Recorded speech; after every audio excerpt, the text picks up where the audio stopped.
दोस्तों, आज हम सुनाने जा रहे हैं जम्बू द्वीप से हिंदुस्तान बनने की कहानी। जम्बू द्वीप से छोटा है भारतवर्ष। भारतवर्ष में ही आर्यावर्त स्थित था। आज न जम्बू द्वीप है और न भारतवर्ष है और न आर्यावर्त है। आज सिर्फ हिंदुस्तान है। और सच कहे तो यह भी नहीं। क्या कारण है कि वेदों को मानने वाले लोग अब अपने ही देश में दर बदर भटक रहे हैं। वह लोग जिनके कारण ही दुनिया भर के धर्मों और संस्कृतियों की उत्पत्ति हुई। वह लोग जिनके कारण दुनिया को ज्ञान, विज्ञान, योग, ध्यान और तत्व ज्ञान मिला। जय श्री राधे कृष्णा। दिव्य पौराणिक ज्ञान में आपका स्वागत है। यदि आप पौराणिक जानकारी की चाहत रखते हैं तो कृपया हमारे इस चैनल को सब्सक्राइब करें। इस चैनल का हर वीडियो आपके पास पहुंचता रहेगा। महाभारत के भीष्म पर्व में वेद व्यास जी ने कहा है, सुदर्शनम प्रवक्ष्यामि द्वीपम तु कुरुनंदन परिमंडलो महाराज द्वीपो असौ चक्र संस्थितः यथा ही पुरुष पश्येदादर्श मूकमात्मनः एवं सुदर्शन द्वीपो दृश्यते चंद्रमंडले द्विरंसे पिप्पलास्त्र द्विरंसे च ससो महान। अर्थात, हे कुरुनंदन, सुदर्शन नामक यह द्वीप चक्र की भांति गोलाकार स्थित है।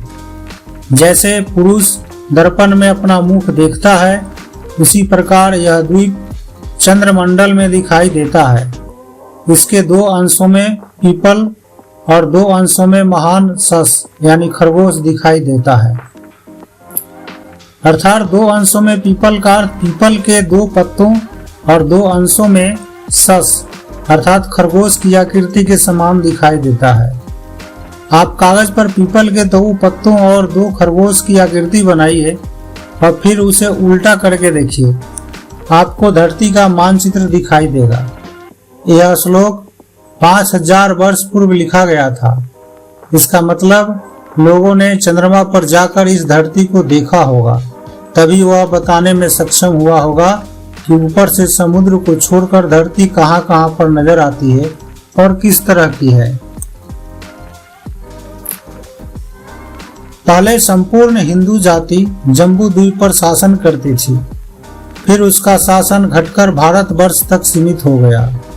फिर कुरुओं और पुरुओं की लड़ाई के बाद आर्यावर्त नामक एक नए क्षेत्र का जन्म हुआ, जिसमें आज के हिंदुस्तान के कुछ हिस्से, संपूर्ण पाकिस्तान और संपूर्ण अफगानिस्तान का क्षेत्र था।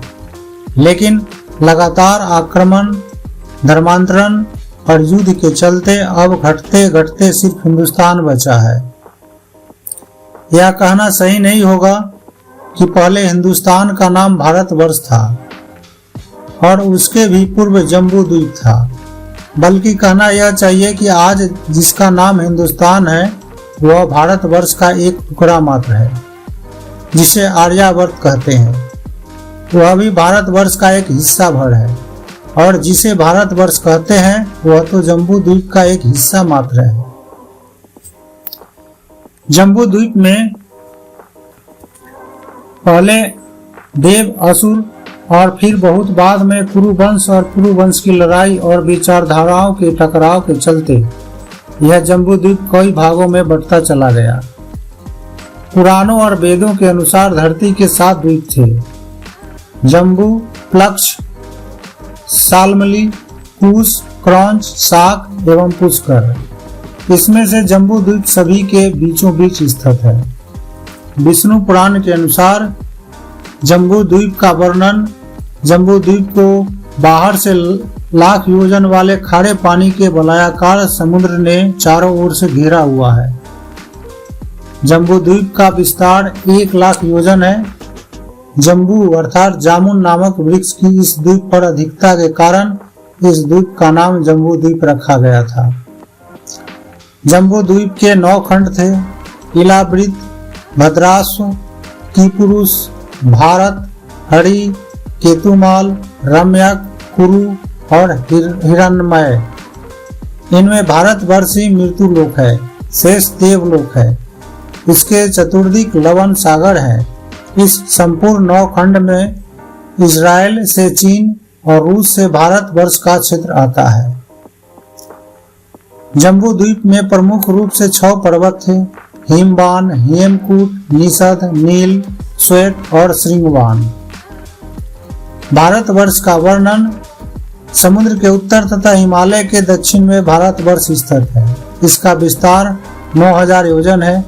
यह स्वर्ग अपवर्ग प्राप्त कराने वाली कर्मभूमि है। भारतवर्ष में कुल 7 पर्वत हैं: महेंद्र, मलय, सहाय, सुक्तिमान, ऋक्ष, विंध्य और पारियात्र।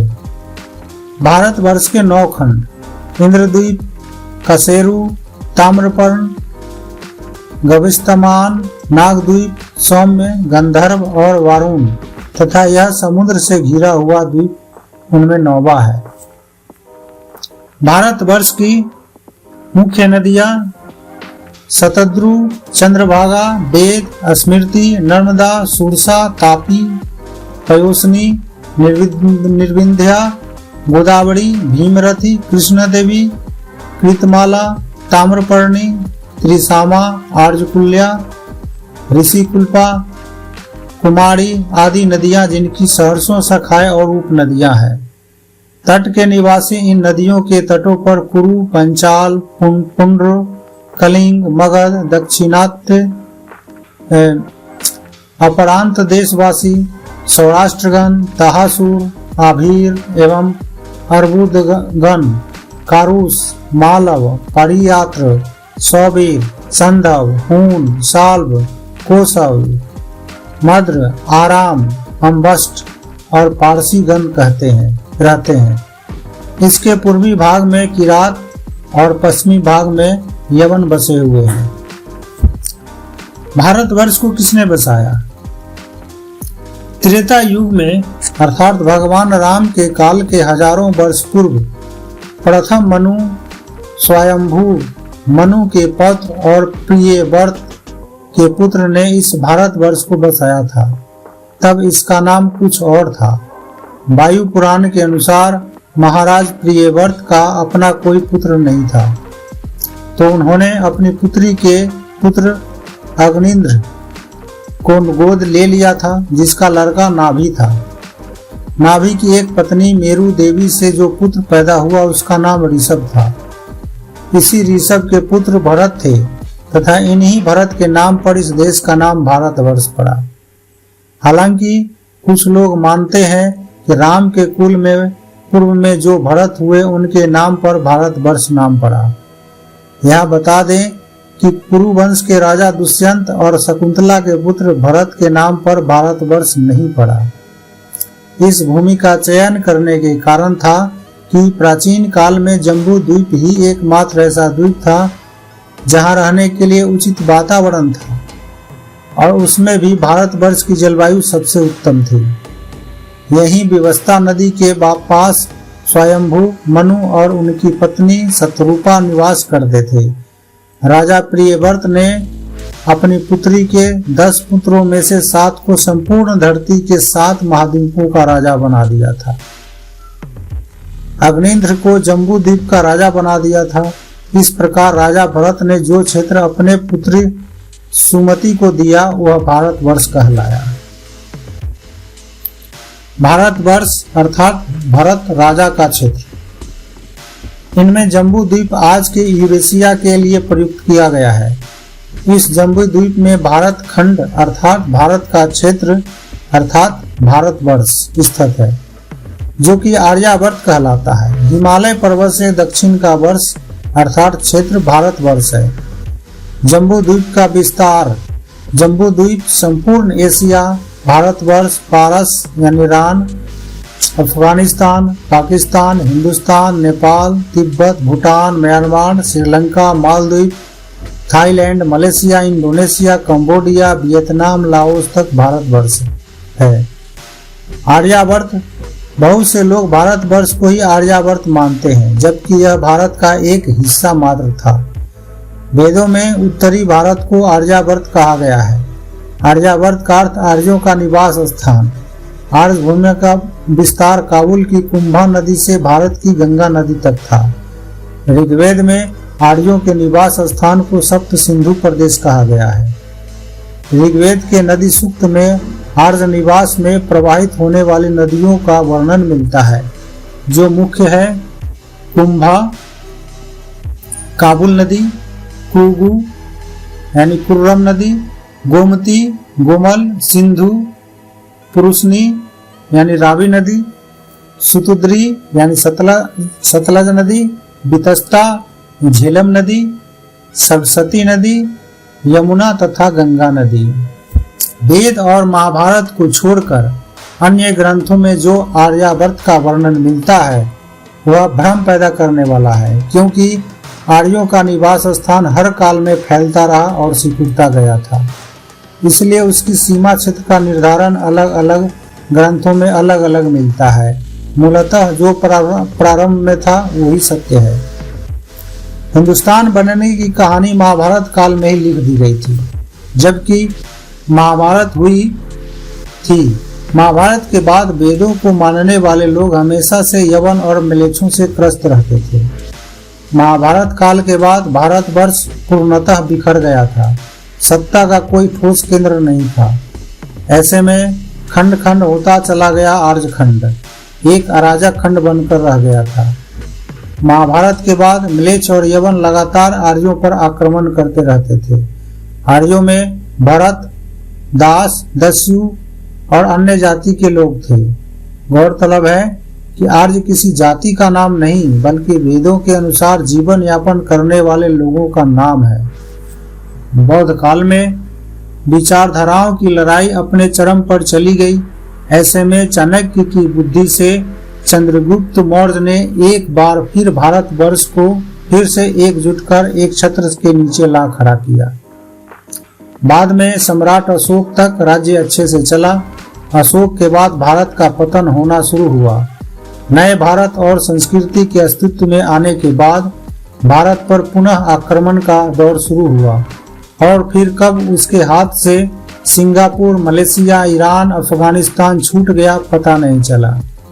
और उसके बाद मध्यकाल में संपूर्ण क्षेत्र में हिंदुओं का धर्मांतरण किया गया और अंततः बच गया हिंदुस्तान। धर्मांतरित हिंदुओं ने ही भारतवर्ष को आपस में बांट लिया। इस्लाम और ईसाई धर्म की उत्पत्ति के पूर्व लिखित प्राचीन ग्रंथ के अनुसार हिमालयात समारभ्य यावत इंदु सरोवरम तम देव निर्मितम तेसम हिंदुस्तान प्रचक्षते बृहस्पति आगम।